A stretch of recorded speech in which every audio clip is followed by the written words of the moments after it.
10ஆம் அதிகாரம். நானே நல்ல மேய்ப்பன், நல்ல மேய்ப்பன் ஆடுகளுக்காக தன் ஜீவனை கொடுக்கிறான். அல்லேலூயா சொல்லுவோமா?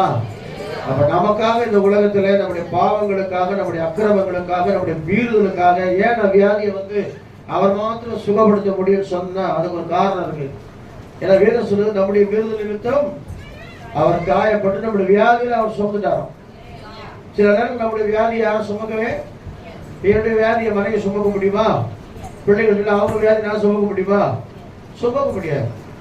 சொல்லுவாங்க, ட்ரீட்மெண்ட் பாருங்க, அதை பண்ணுங்க, இதை பண்ணுங்க அப்படின்னு சொல்லி உதவிதான் செய்ய முடியுமே தவிர, ஆனா வேதத்துல சொல்லுது நம்முடைய வியாதியை கூட சுமந்த ஒரு தேவன் இருக்கிறாருன்னா அவர் இயேசு கிறிஸ்து மாத்திரம் தான்.